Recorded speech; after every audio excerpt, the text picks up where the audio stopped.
Fala galerinha do xadrez, tudo beleza? Pessoal, essa partida veio como sugestão de alguns inscritos. Muito obrigado aos inscritos que estão fazendo aí as sugestões das partidas, das frases, das playlists, né?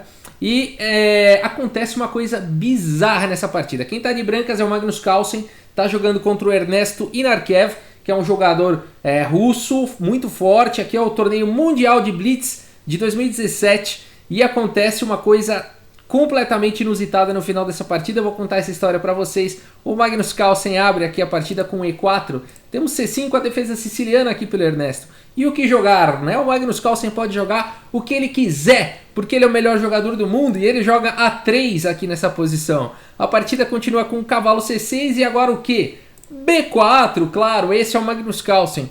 C toma B4, A toma B4, cavalo toma B4 e o Magnus Carlsen entregou então o peão em troca do domínio aqui do centro, agora com o peão D4, e ele consegue imediatamente, já no lance 5, o centro clássico aqui com os peões em D4 e E4, legal. A partida continua com D5, e agora a C3 atacando aí o cavalo vem para C6, E toma D5, dama toma D5, e aqui cavalo então em A3. Bispo em F5 foi jogado aqui pelo Ernesto, e agora cavalo B5. O Magnus Carlsen não se preocupa muito em desenvolver as peças na ala do rei, uma vez que as peças da ala do rei do Ernesto também não estão desenvolvidas. E agora a grande ameaça do Magnus Carlsen é o garfo real, né? O triplo aqui, cavalo C7 ataca o rei, a dama, a torre, ataca todo mundo. Então torre C8 defendendo e agora cavalo toma em A7, atacando a torre. Cavalo toma em A7, torre toma em A7 e aqui então o Magnus Carlsen recuperou o seu peão.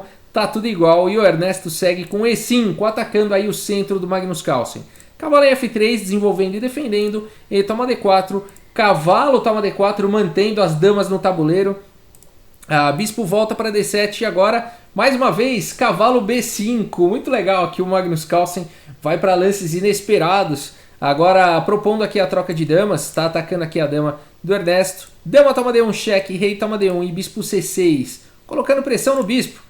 E o Magnus Carlsen não está muito preocupado com o peão de G2 também não. Ele joga aqui com o bispo D3, né? Poxa, Rafael, ele deixou aqui o peão de G2. O que é isso? O que está acontecendo? Aqui se bispo toma G2, o Magnus Carlsen ficaria muito bem com torre E1, cheque, rei D8 e bispo F5, por exemplo. E aqui as brancas têm toda a iniciativa, têm todas as condições de ganhar uma posição como essa, né? A torre aqui está atacada.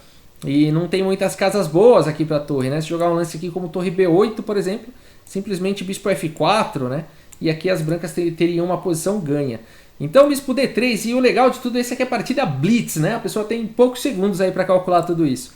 A partida continuou com bispo C5 atacando a torre, agora torre E1 cheque, cavalo cobre aqui em E7, e o lance bispo A3, olha só, mais um lance que exclama aqui do Magnus Carlsen, né? O que está acontecendo aqui? Se o bispo toma aqui em A7, o Magnus Carlsen ficaria numa posição vencedora, com torre toma em E7, cheque, depois de rei D8, cavalo toma em A7, atacando a torre, atacando o bispo, e aqui as brancas têm uma posição muito melhor, né? Por exemplo, torre C7, cavalo toma C6, B toma C6, e aqui torre E4, por exemplo, as brancas têm duas peças menores por uma torre, então uma posição bem melhor aqui para as brancas, o rei das negras aqui está em complicações e seria uma boa continuação para o Magnus Carlsen. Então depois de bispo A3, o Ernesto continua com bispo toma em A3, torre toma em A3, torre D8, colocando um ataque aí no bispo de D3, cavalo D4 bloqueando o ataque, rei D7 e agora a torre volta para a sétima, torre A7. Torre de H em E8, trazendo mais uma peça para o jogo, rei C2, adicionando uma proteção em D3, agora rei C7, torre B1, não permitindo o rei vir aqui para B6. Torre B8, e além de colocar pressão aqui em B7. E agora o lance F3, simplesmente protegendo aí os peões da ala do rei. Cavalo D5 foi jogado, cavalo toma C6, rei toma C6. E agora o Magnus Carlsen está muito bem aqui, porque bispo B5 cheque. E esse lance faz um raio-x aqui na torre. Você fala, mas ainda dá para defender. Rei B6 foi o lance jogado. E tudo bem, porque agora o rei está atacando a torre do Magnus Carlsen. Se você quiser dar pause nessa posição e encontrar o lance do Magnus Carlsen, que é o lance que dá total vantagem aqui para as brancas nessa posição, vale a pena, essa posição é muito legal. E eu espero que você tenha encontrado aqui o lance jogado pelo Magnus Carlsen, o lance torre toma B7 com cheque, né? Olha que legal essa posição. Tanto faz aqui se tomar de rei ou de torre, vai seguir da mesma forma. Vamos colocar torre tomando aqui, tanto faz. Aí viria bispo toma em E8, dando um cheque descoberto aqui no rei. E depois de rei A6, por exemplo, torre toma B7, rei toma B7 e bispo toma em F7.